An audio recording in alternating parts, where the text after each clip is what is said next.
All right, so we are starting our webinar. People will be coming in and we're going to get started because we have a lot of content. Good evening and welcome to the Special Education Legal Fund webinar series. We are here to talk about how to plan your annual special education meeting, and I'm really looking forward to the opportunity to talk about this and learn myself from our panel. I am Laura Sullivan. I am staff attorney for Self Legal Aid. And first, there is some housekeeping to do before we get to the panelists. I want to thank Eagle Hill for sponsoring this webinar, as we couldn't do the work we do without the generous support of all of our sponsors. And I'd like to take a moment to just thank all of our corporate sponsors. At our platinum level, we have our webinar sponsor, Eagle Hill, and next month's webinar sponsor, WealthSpire Advisors.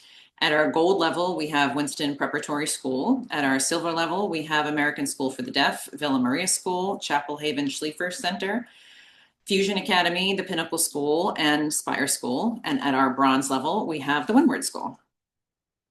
For those of you not familiar with us, Special Education Legal Fund's mission is to provide resources and knowledge to families in need with children in the special education system.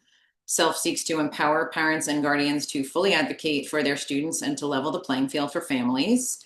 And in September 2025, SELF began providing direct legal services to qualifying families in the area of special education for students with IEPs in Connecticut through Self Legal Aid. And that is where I am the staff attorney. And we also currently provide grants for legal support and advocacy to families in need in Connecticut and Westchester County, New York through the Attorney Grant and Advocate Grant programs. And for more information on any of those, visit our website at spedlegalfund.org. Join us next month, February 4th, for another fabulous webinar on special needs planning. This is always a popular one.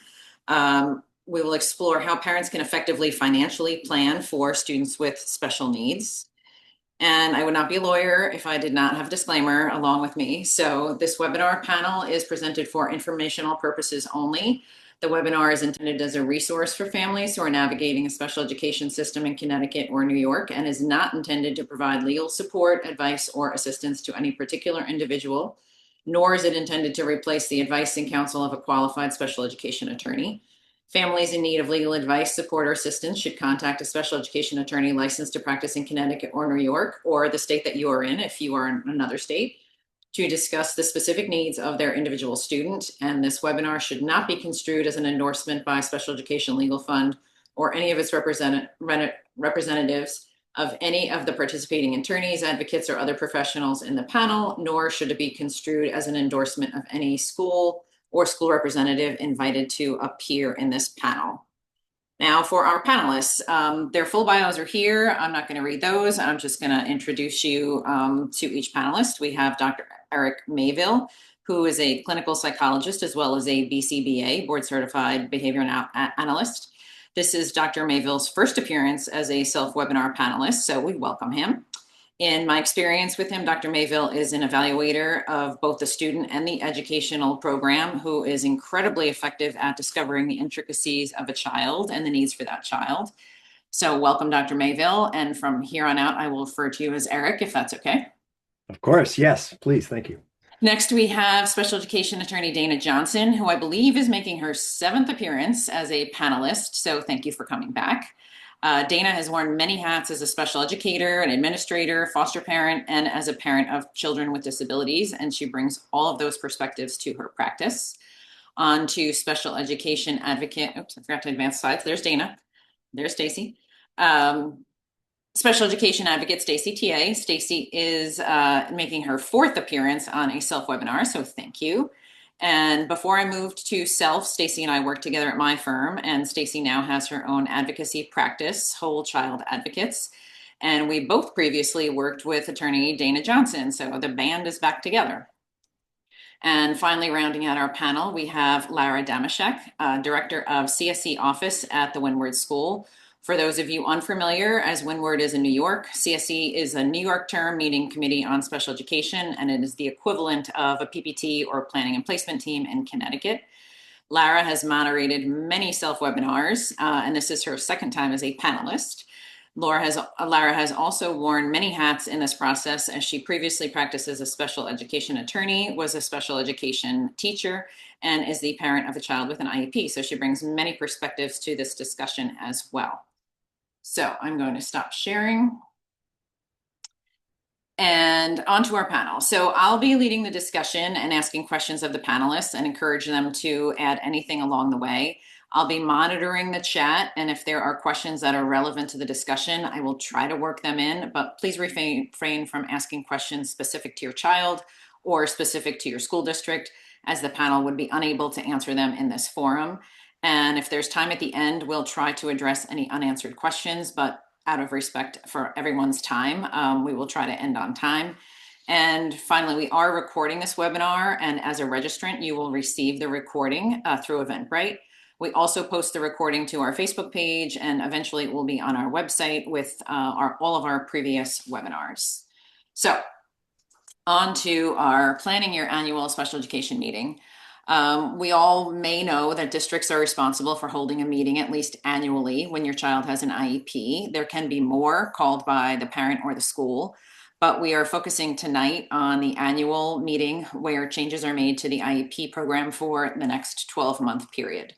So we're going to kind of start out with a quick answer.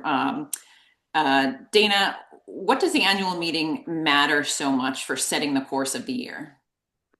Well, the annual meeting is when you decide what the goals and objectives are that your child would be working on for the next calendar year, as well as what services they'll receive, what accommodations they will receive. So it really is the whole program that you're discussing. And if there are changes in need or evaluations that are necessary, that's where you would bring it up. You can always call a PBT whenever you need one if your child's needs change. You don't have to wait for the annual, but that is what's done at the annual. So if you're a lucky parent who only has to go to one PBT a year, that's the one where you're going to get all the information. Thank you. And Stacy, from your role, what's the biggest difference you see between a prepared and an unprepared meeting? I think it's probably easier to answer from what does a prepared IEP meeting look like. For a parent to be prepared for the meeting, for the whole team to be prepared for the meeting, you should be receiving your child's finalized progress report. So that means you should get a progress report that tells you how your child did on all the goals that you discussed the year prior. And then you should review that. Anything there that they've marked that you don't agree with, when you prepare your parent input statement, you should be putting that in your parent input statement that you disagree and why. If you you should also be receiving their draft proposed goals. You should be receiving this before the meeting, so you have time to review it and look at it, so that you have time to, when you come to the meeting, you can discuss those things. And then you should be preparing a parent input statement prior to the meeting that talks about what your thoughts were on how the program went the past year, what your current concerns are for your child, and what your goals are for your child. And any requests, I would put them in your parent input statement and give it to the team also advance of the meeting, so they have time to review it, so that they are ready and prepared to answer your questions and your requests at the meeting, because nobody likes surprises. So I think that's a prepared meeting to me. Anything, if you don't have any of those things, I don't know how anyone on the team can have a discussion and plan for your child. So that would be an unprepared meeting. Thank you. And I think we're going to get into more detail on a lot of those things as we have our conversation. So we're going to kind of move into a mode of we're preparing for the meeting. So Lara, when families are considering or are already in a private program, the public district may continue to hold annual meetings unless the district and parents agree otherwise. What preparation before the annual meeting is most important? So for this, and I'm very familiar with this as a liaison at a private special ed school, this is like probably 90% of what I do. And parents who attend private special ed schools, it's very smart to keep their IEP current, so you understand what you can receive in the public school at any time, and when you're ready to go back. I would say the most important thing as far as preparing is similar to what Stacy just said, for the parent to think about a few bullet points beforehand, since the parent really should be, the first person being asked to speak at the meeting, a few succinct lines about how the child's doing, but striking a balance between continued needs and steady progress. So I would say, just to think a little bit about where your child is still struggling and maybe give some anecdotes about why the program's working. I mean, that's coming from the lens of the current program is working, right? So obviously, if you weren't in the right program, you would share why the current program's not working. And then also just to make sure that, similar to what Stacy said, but as far as, I guess, a little different, the family needs to be sharing in the private school the reports from the private school with the district. So just as you would expect the PPT and the public school to share with you the progress reports, now that your child is not within their, not under their eyes every day, you need to be very collaborative and share any information from the private school with the team before the meeting so they can have a chance to familiarize themselves with it. So when you talk about that information that should be shared, if the child is in a private school, they have daily homework, they have tests and assessments, they have progress monitoring, they've got report cards. Like, what pieces of that data should be shared with the public school? So the public school IEP team will always want data. And sometimes what the private school may not necessarily be the data they have in mind, but the private, the school and the family really just need to provide whatever data is available at that school. So I'd say typically the way we prepare our parents for our meetings is we have them prepare the most recent progress report. The most helpful ones are with a very detailed narrative of the program the child's receiving, as well as any formalized testing done. Thank you very much. Stacey, we're going to bounce back to you. So what preparation steps most often change the tone and the outcome of the meeting? Yeah, I mean, I touched on some of them. I think preparing for the meeting starts when you schedule the meeting. I think it's important to know when your child's annual is due. And you should be listed on your IEP when the next annual is due. And you want to schedule that at least a couple weeks before that due date so you have time and you're not rushing. People get sick, snow days happen, all sorts of things. And then when I schedule the meeting, I will request, please send me the finalized progress report, your proposed goals, the assessments that you've given my child so far, and baseline data so that I have, and I would ask for it 5 school days before the IEP meeting so that you have time to gather it all, review it. And then the next thing to set the tone would be to review all that, draft a letter to the team that, like I said earlier, with your concerns, how you think last year went, your thoughts on the data and the information they sent you, and any formal requests that you are making for the program moving forward, and send that to the team at least 24 hours in advance so that they have time to review it and come to the meeting prepared to answer the question and to respond to your requests. I find that being prepared like that helps. This is a business meeting. You come out of it with a contract, and it's really hard as a parent, even as a professional advocate as a parent, it's really hard to come into these meetings and talk about your child who is struggling in a productive manner because it's emotional, because this is your baby. So as those things will help you be more prepared. And when they ask you for your parent input at the beginning of the meeting, you can refer to the letter you've already sent so that you don't have to talk and get emotional. You can summarize what you sent. You could read what you sent. You could highlight certain things and expand on it. It just helps you stay organized. And it also helps you, if the meeting goes off track or whatever, you can refer back to things and keep it on track. And you can kind of pinpoint and get answers to your questions. Thank you. And I mean, you touched on this. This is an overwhelming and emotional process for any parent going into, and can be very intimidating. And I would imagine there's maybe tools parents can use besides calendaring all of this stuff. A lot of parents you see have binders with all of their kids' stuff. Any other organizational tips or tricks that you can think of to kind of help with preventing that overwhelmed feeling parents will experience? Yeah, there's a couple of things that work for different clients and me as a parent. I keep a open doc for each school year, and anytime I think of something or I wake up in the middle of the night and I have a thought, I will quickly just put it in my note, and that way you can go back to sleep because you know you won't forget it. And then when you get to your next meeting, you don't have to wait, as I said, you don't have to wait for your annual. You can call a PPT at any time. But if it's something that can wait, you've now got all your thoughts kind of put somewhere throughout the year, and then you can review it and formulate your thoughts. So that's one way that some of my clients and I organize my thoughts. That's a great idea. Thank you. Dana, kind of adding on that. So these are the things that are helpful and can help a family go through this. Legally, what can they expect and what is required of the district when we're heading into an annual review?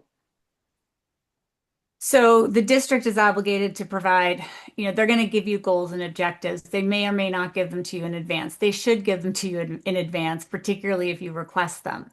So, first of all, I would say that if right now you couldn't put your hands on your child's IEP for the last 2 to 3 years or evaluation, figure out how to do that. You should always have those things. You should be prepared with them because that's how you monitor the progress. And if you don't have that stuff before you go into a PPT, you need to ask for it. I would recommend, other than Stacy, I would say even sooner than 5 days, because 5 days is not a long time. So you may not get it till the day before, but you should be requesting anything you want from the PPT earlier. And Are so they that you're legally aware. required to send it to you is a question that we If you frequently ask see. for it, they have to send it to you. So if a general anything that's going to be discussed at the PPT, I'd like in writing. So or anything in writing that will be discussed at the PPT, I'd like sent to me in advance of the PPT, and then they are supposed to send that to you. Mhm. Yep. Thank you. And then, Eric, we've talked some about data and we've talked about progress. So, what data should parents expect to see to really help determine whether progress is being made? Well, that's a bit of a tricky question. The what parents should, what I think they typically see, is probably mostly limited to what are on the progress reports. Maybe report cards too. It's these standardized measures that the schools have devised that are supposed to be connected to the IEP that have progress classified according to a certain rating system.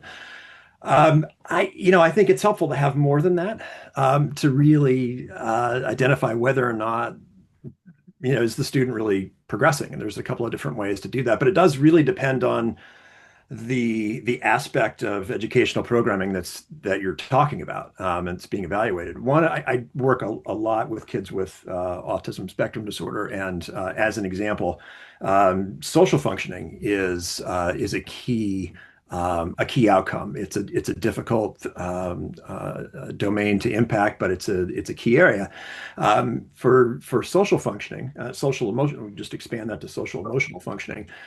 It will be important that there's evidence outside probably of the initial implementation area of the goals and objectives, that the students actually learning how to socialize better, that they're actually learning how to regulate emotions in the situations where they matter, not just in the sessions themselves where they may be taught. So, wanting to see data on demonstration of these skills in what are called generalization settings, in the actual settings where the skills are important. That's important for as a component of evaluating real progress. There are other measures too, particularly if it's triennial year. Looking at standardized test results can be not completely determinative, but additionally helpful. And it may be that standardized test scores, where they're able to be administered on more than on a, well, and most of them are able to be administered on an annual basis to request, particularly for areas that are especially challenging for kids, for those to be re-administered and to compare those scores over time, and then to look at what constitutes those scores. So if there's questionnaires that are administered, and there is say a standard score that is well below the average range one year, and then that goes up to the low average or average range the next year, what does that mean? What are some of the items that the individuals have responded to that constitutes that progress? What are they actually doing now? What are people actually seeing happening in that environment? What I think they typically will see is probably the progress reports. That's most of it, I think, when there's not some sort of specification for additional information. But wanting to see quantitative data outside of the progress note, I think, is reasonable. I sometimes recommend, particularly for kids who are really impacted with autism or another disability, that there be monthly meetings to review quantitative data that's displayed graphically, that parents can see on an ongoing basis, where progress appears to be occurring. And then some discussion about how that resonates with the parent. Do they, if there's data showing that the student is much more social than they were, or if there's far fewer problematic behaviors, does that seem right to the parent? Is that what they experience?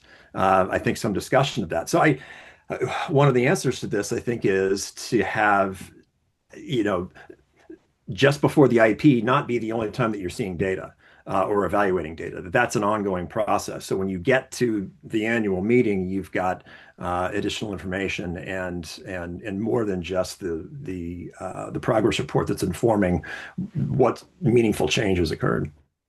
And how important is it that parents are also contributing their experience, the home experiences with the academics, the behavioral, the social, emotional, and all of those pieces as well? Yeah, that's pretty critical. And in many cases, it's an indication of whether or not there's meaningful impact. It's not the only determination. There may be meaningful impact that is more related to one setting, and it's nonetheless impactful for the student. But particularly for students who have more significant learning and social emotional needs, it's not unusual for parents to say, "This is what's being reported at school. I don't see it. I don't see them more social. I don't see interfering repetitive behaviors or behavioral rigidity improving at all. And I can't go to the store and have the student wait in line for 5 minutes with me. They're saying that they can do it at school, but they can't do it here. And ultimately, what the student takes on the road with them, whether it's to into the community, at home, into vocational, pre-vocational sites, what they are able to do and apply is critical. So there has to be parental input into progress, and that includes parent-based questionnaires, which are pretty common as a point of entry into the parental input process. But in the end, what's happening at school has to be impactful to the student where it's most relevant, and that in many cases is going to be outside of school. So that's a really important factor.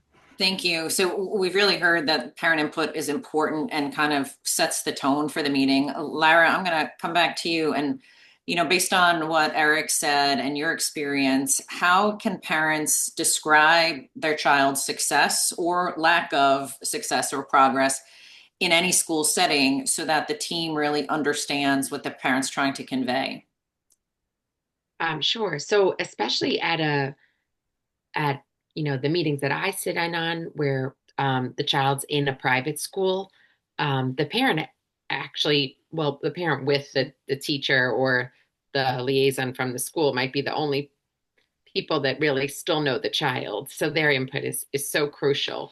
But I'd say, like, what I think the parent can contribute is really like that, that piece that no one else gets to see. So like what is what was the child like before they were in this program, that ideally is working now, from our perspective. So like what the child was, coming home exhausted, fragile, low self-esteem, the things that the teachers just don't see in school. The parent can bring that to light. And I think the parent's also in an advantageous position to talk about, comparisons and improvements in their child.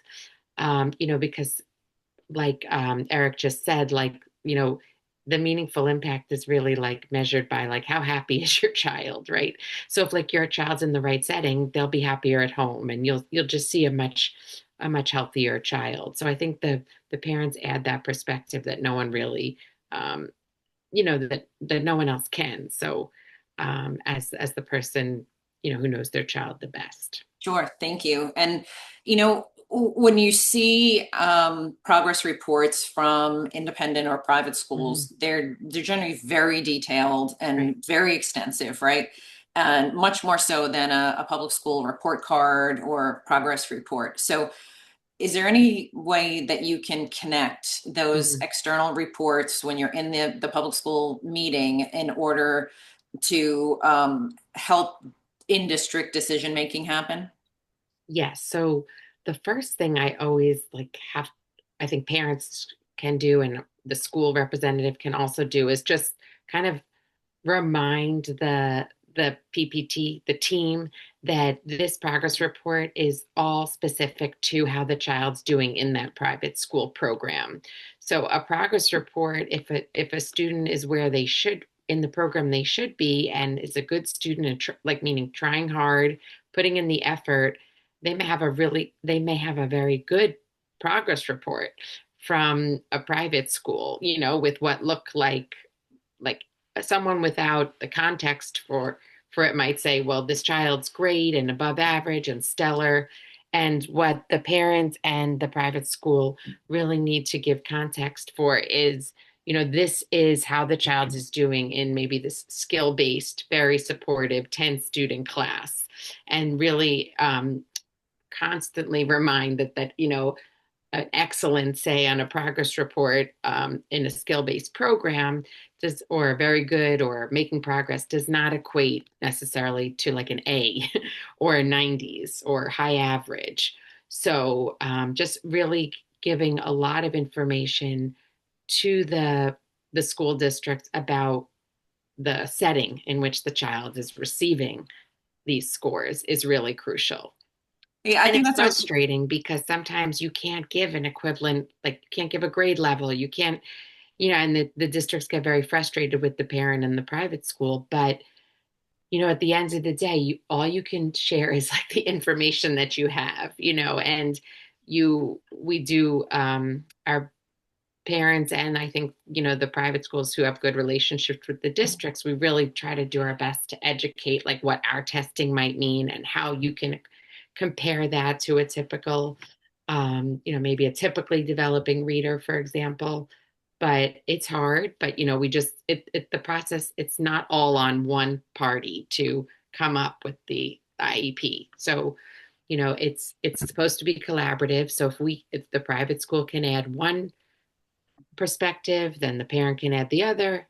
Together you should be able to come up with a program. I think that's a really important concept is that if the child is doing really well in an alternative setting, that doesn't mean they would Right. be doing really well if they were reintegrated, right? There are a lot of factors that go into the fact that they're doing really well where they are, and all of Right. those things need to be considered. So thank you for pointing that out. Stacy, we always encourage collaboration in this process when possible. So hearing all this and knowing that parent input is so important, how can parents share concerns clearly while remaining collaborative? Yeah, I mean, I'm going to go back to being prepared, having all that information ahead of time. Part of the reason, like I said earlier, that I try to schedule with a cushion from when the annual is due is like Dana said, if they're not giving you that data and you don't get it to the night before, guess what? Reschedule the meeting. Reschedule the meeting until you get that data and you have time to review it and be prepared. Again, this is really emotional, and the way to help you feel less emotional and more empowered is to be prepared. You are the expert on your child. You know your child best, and you are an equal member of that team. And your input is really important. I actually will draft my parent input statements for my clients. And one of the key pieces that I put into my parent input statements that I actually find really powerful for teams is getting input from the child. And so I will, if I can meet with the child before the meeting, I meet with all my clients' children because I want to know who I'm representing. But when we're preparing for meetings, sometimes they're not available. So if I can meet with them, I will ask them probing questions and include it into the parent input statement, or I will have the parents ask probing questions. Things like, what do you like about school? What do you not like about school? What do your teachers do that help you? What are some things you think you might need more help with? And my favorite question to ask kids is, or students, I should say, is what do you wish your teachers knew about you? And it's really interesting. And I'll ask 3-year-old all the way up to 22-year-olds at these questions. And some kids will not answer them and we get nothing, and some we get a lot. And I will put a whole section, student reports, and I will put what the student said. Sometimes I'll put the questions down in the answers, and sometimes I will, paraphrase it. But I find a lot in meetings that paragraph is so powerful because no educator goes into being an educator for the money. They care and they want to make a difference. Other things get in the way and make things hard for them. And really the student voice is really powerful. So that helps remind and ground the team why we're all there. Thank you. So Dana, to follow up on Stacy's point, a lot of times parents will go to the effort of crafting a parent input statement and presenting it to the team. And then when they receive the IEP document, it just says parent agrees with program or something very short.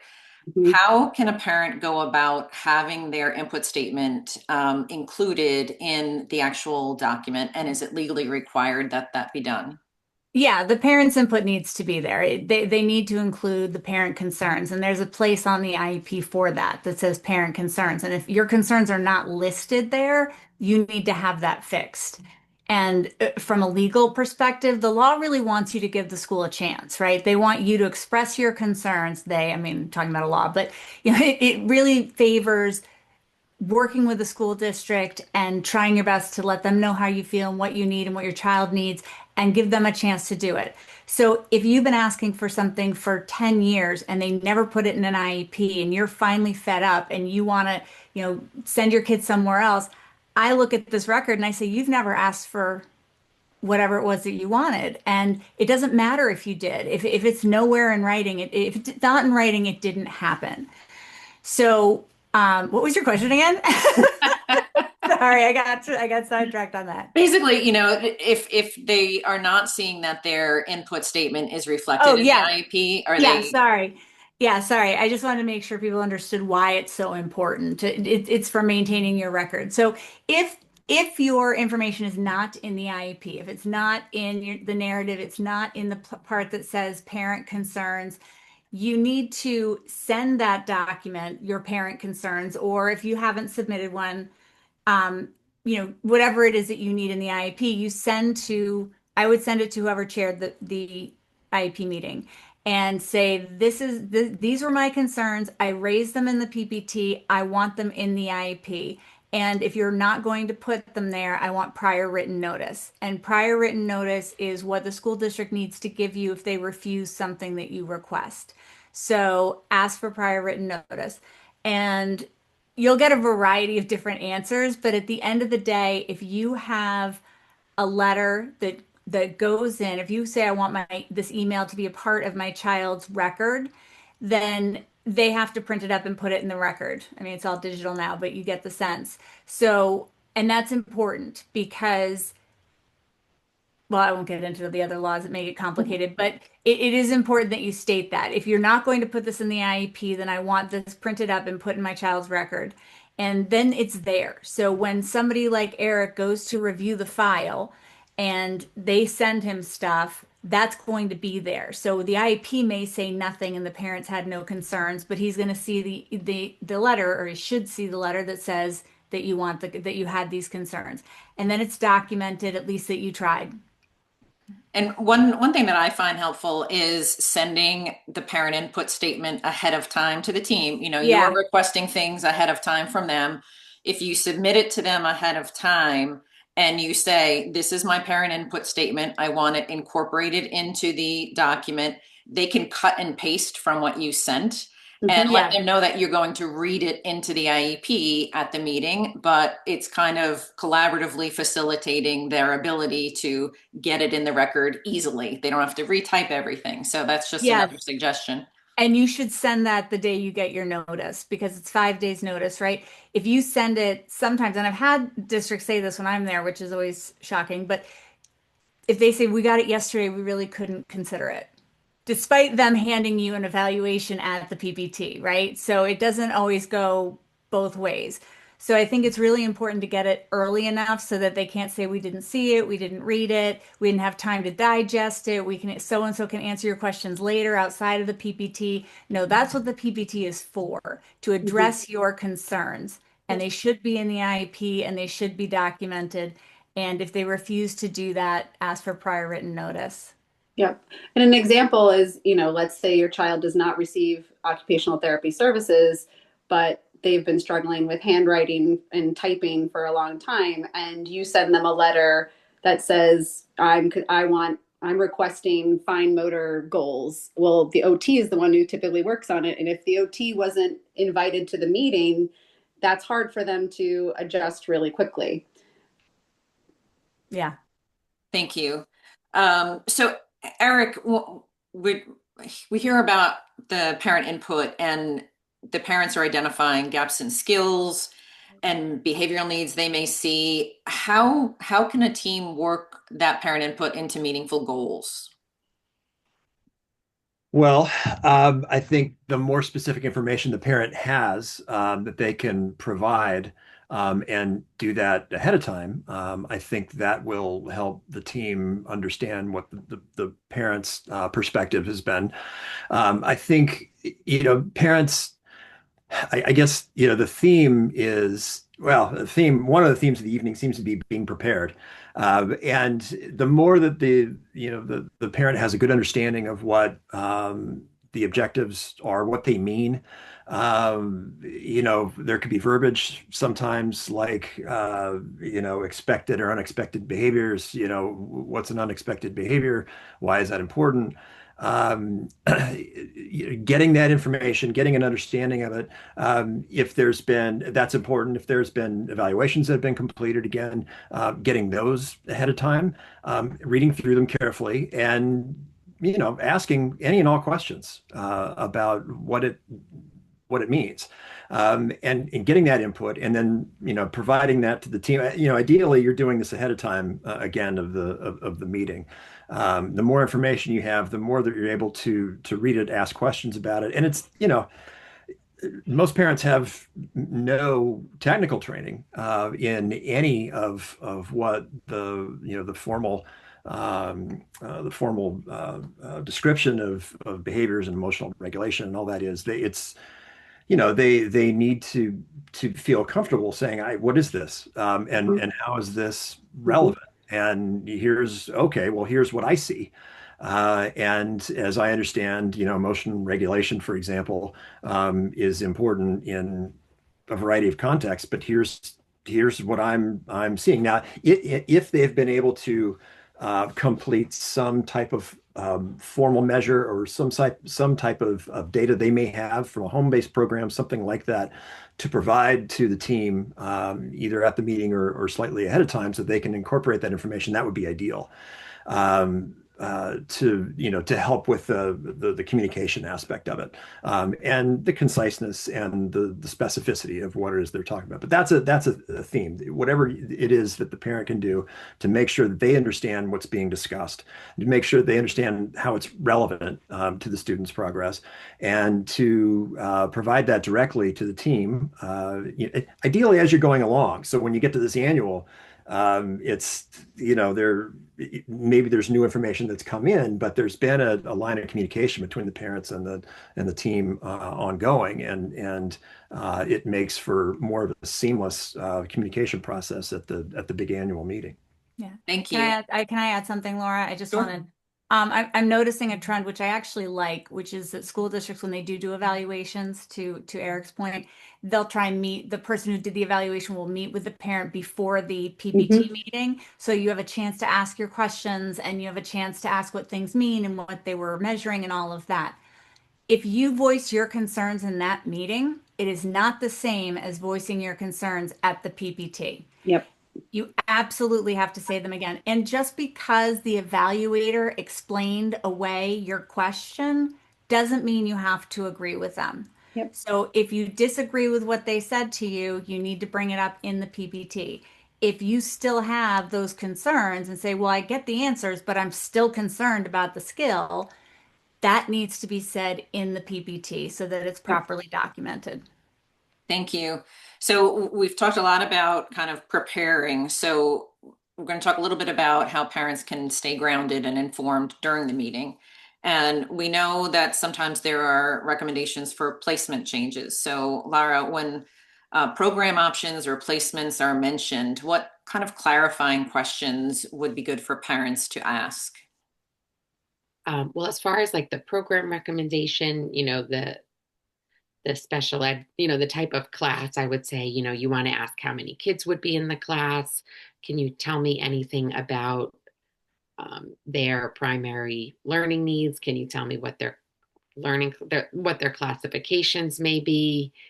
Do the students have any, significant behavioral needs? What are the training of the teachers? Just any information that you can get to really picture what this program looks like and whether or not you think that the goals set forth could really be implemented, and can your child get what they needs in this program. So one other thing I would ask is, how often is a certain service or program recommended? Sometimes if the program is for like a co-teach inclusion program, that may not be for the entire day. So for what subjects is the program being recommended for?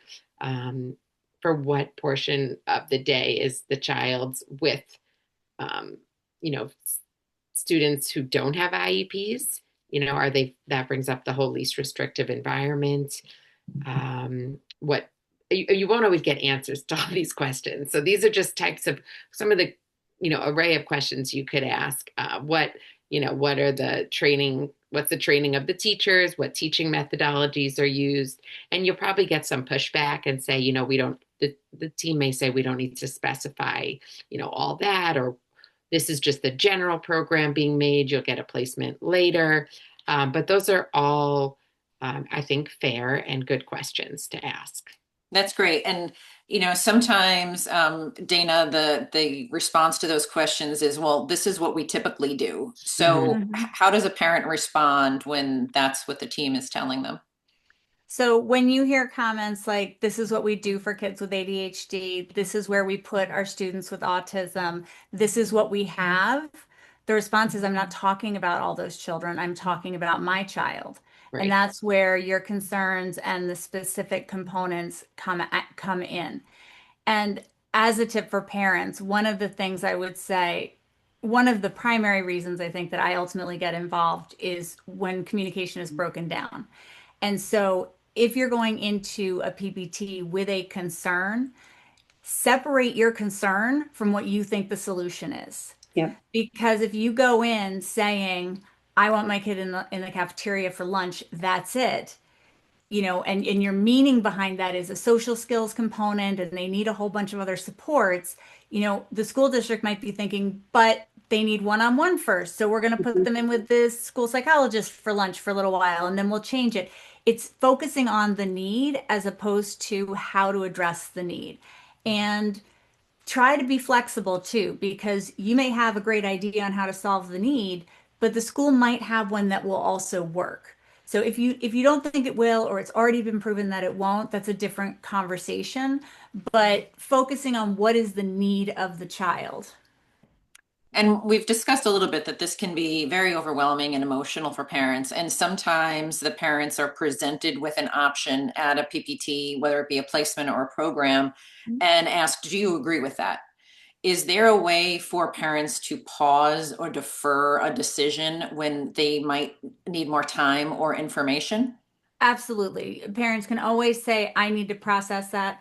A lot of times, one parent goes to the IEP meeting because only one can, and they might need to discuss it with their spouse, or they just don't know the answer to the question. And it's absolutely fair to say, can I think about this? Sometimes in the IEP meeting, you don't discuss the details of goals and objectives, and you can say, I agree with generally with what you're saying. I will review them when I get the IEP, and I will get back to you with questions and concerns. So you can always do that. Some schools want you to sign the IEP or not sign the IEP. You don't have to sign an IEP. It's not, that might be a process that your school does, but you don't have to ever agree with everything when you walk out of that PPT meeting. You can absolutely take time and think about it. They may ask things like, then can we delay implementation? Because if you're going to take time to think about something, we need to delay when we start this IEP.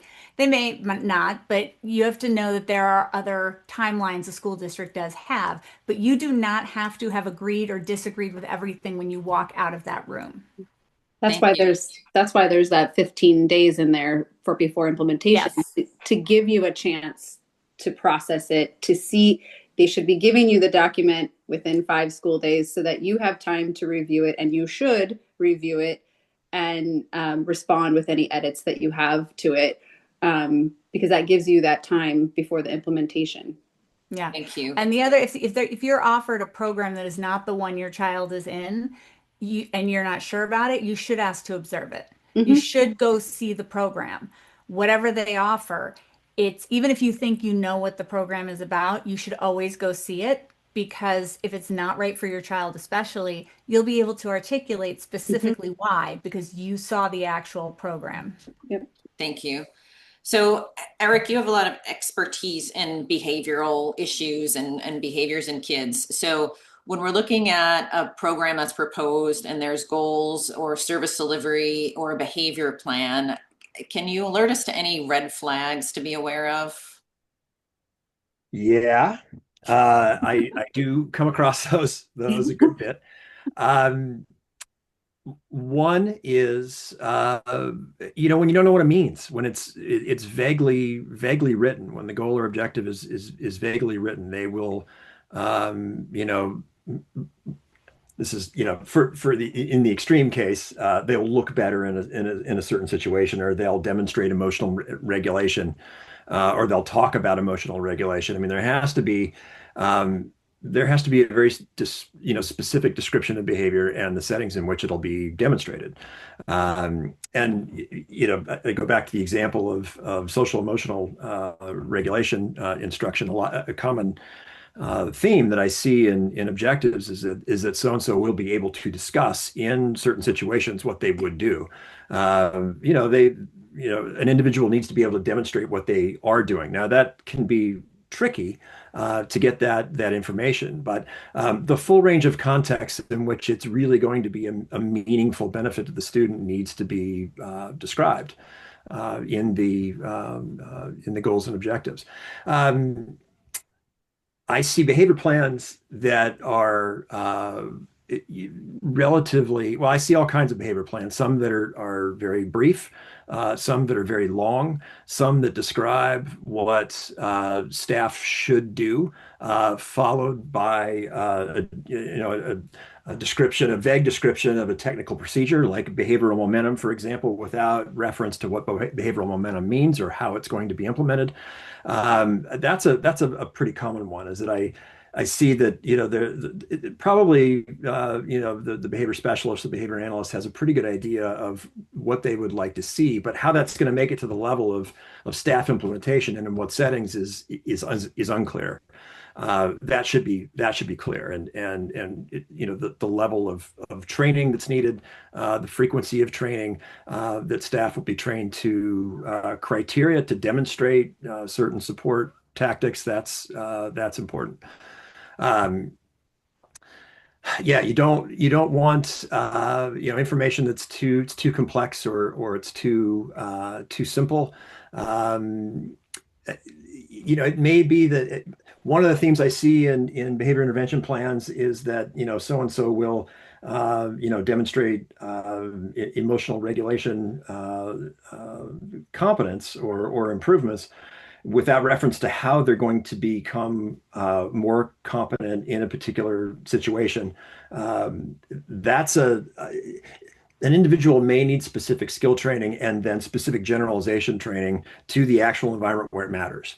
Without that, it may not be worth much, unfortunately. One of the things I see with services, as far as the social emotional behavioral perspective is that there a significant unfortunate commonality is that there's not enough designation of involvement from staff who have the expertise to actually impact the area. So for behavior analysts, for example, pretty common to see some consultation that is designated with what may be a trend for particular districts that this is what they designate. They designate an hour a month, say, or even an hour a week, and that's just it's insufficient.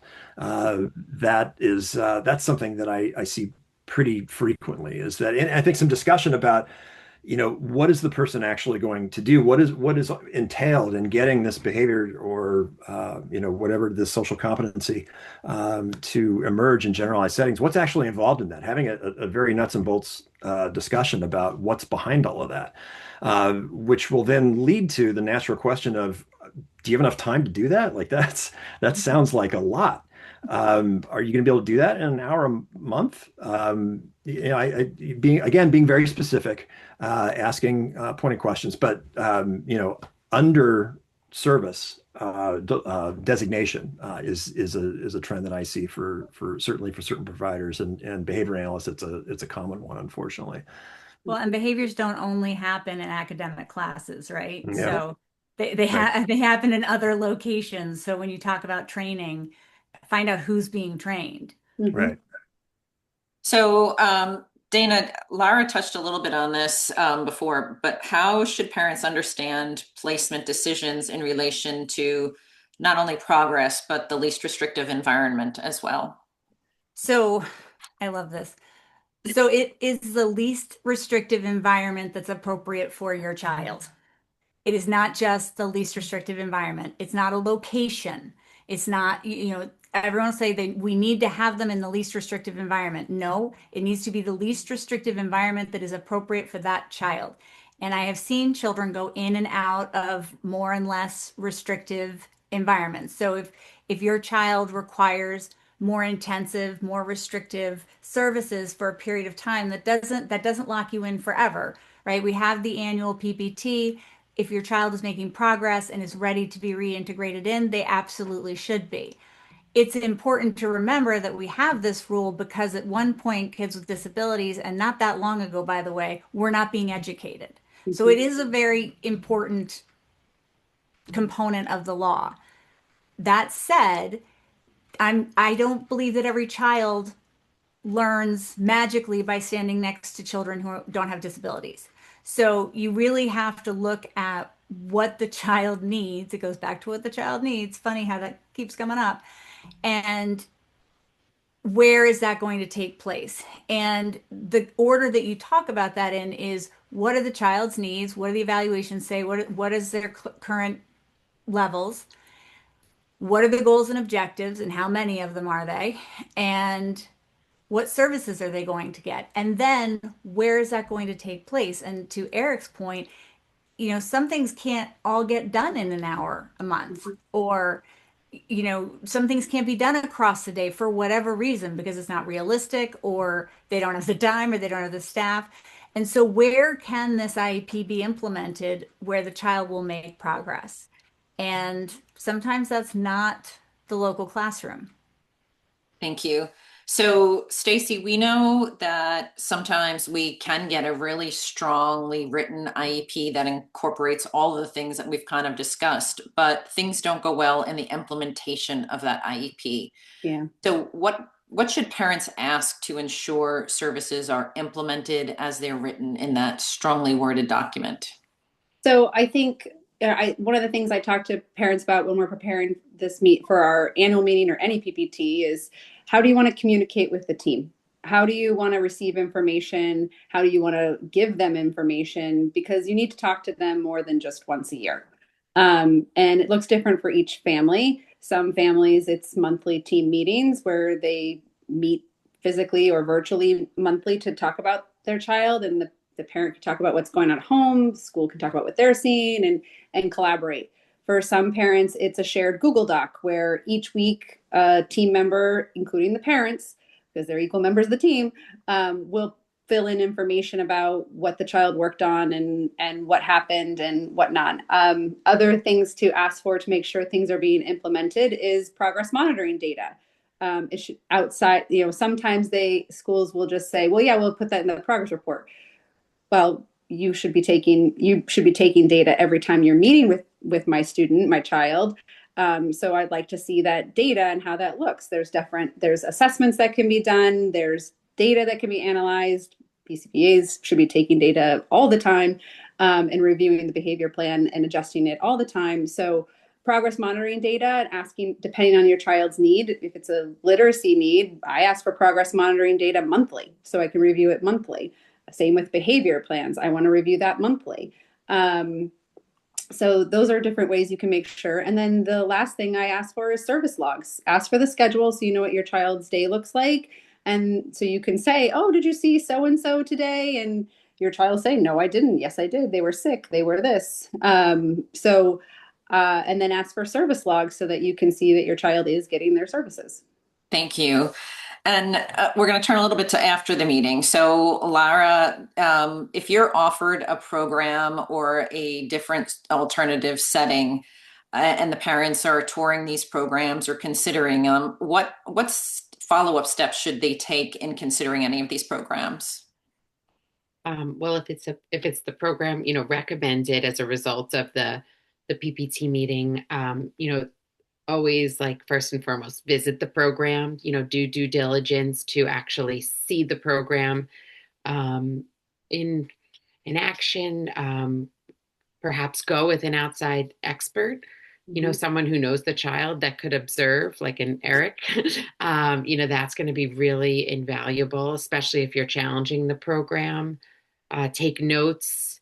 And we always say follow the advice of your attorney, of course, or advocate if you're working with them. But typically, then you'd want to share those concerns with the district so that you have, been upfront with all of your concerns. Like Dana was saying earlier, the law really supports like cooperation and fully exhausting working with the public school, so to that, in that way, I think communicating your concerns in a clear way, with enough time to give the, team a chance to make changes if necessary. I'd say that would be appropriate. And just documentation is always going to be super important. So document what you observe, email yourself afterwards, email your advocate what you saw, how many kids were actually in the class, all those little details that you can remember. I would say document them and write them down.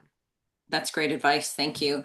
Eric, when we have one of these behavior plans or something that's put into effect and the parent is kind of monitoring things, what's reasonable in time-wise to see if progress is being made and whether the program is working as the changes are implemented?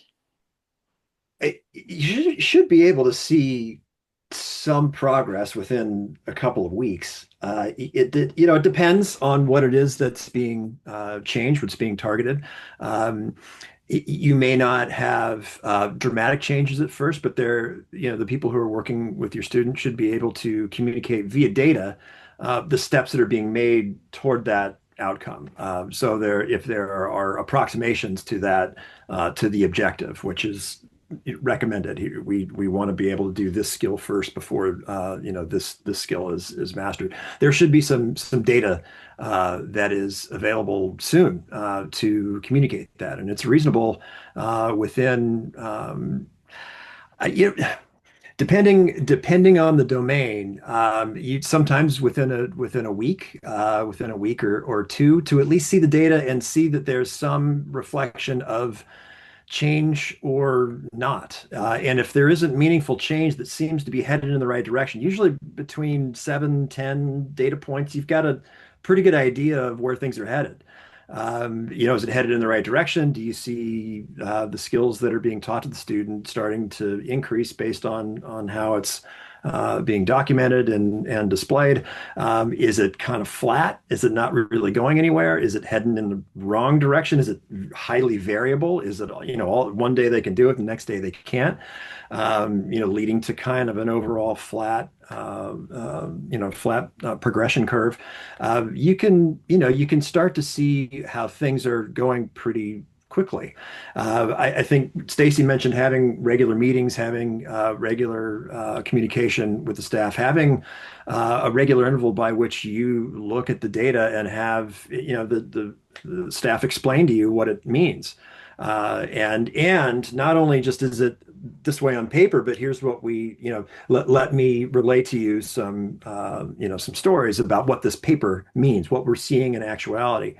And it should, hopefully it again, it depends on the behavior. It's reasonable that you may not see immediate progress at home when they're working on it at school, but you may. And I think, keeping tabs on how the student is presenting at home with respect to what's being targeted at school is important. If they're being presented as, much more that they're able to address challenging situations in a more calm and manner that is indicative of coping skills, but that's not all what's happening at home. That's important information to communicate, so that can be worked out. And there may be reasons for that. It may be that the generalization programming hasn't started yet, so you're not going to see progress just yet. But the staff should have some indication of that. Thank you very much. Unfortunately, we are getting to the end of our time together. So we're going to do some key takeaways and an lightning round. So I'm going to ask each of you an independent question to answer quickly as a key takeaway for everybody watching. Dana, what's one thing every parent should do before the meeting? Draft their parent concerns and give it to the school. Good answer. Lara, Thank- one question every parent should ask during the meeting. Oh, during the meeting, I think it's important. One thing I thought of was, have you met my child? That's a good one. I like that because unfortunately, many times the answer is no, right? Stacy, one common mistake to avoid. Oh, you gave me the hard one. Common mistake to avoid. Not being prepared, not having the data. I'm going to stick with theme. Theme tonight is preparedness. So, thank you. And Eric, any empowering reminders for parents going through this? You have impact. The degree to which you're involved and have educated yourself and are working to the greatest extent that you can collaboratively, but not being afraid to ask difficult questions. I've seen this time and time again, it has an impact.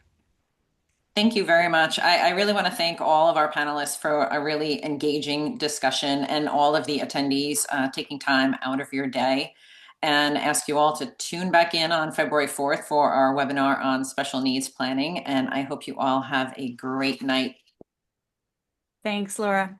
Thanks so much. Thank you. Good night.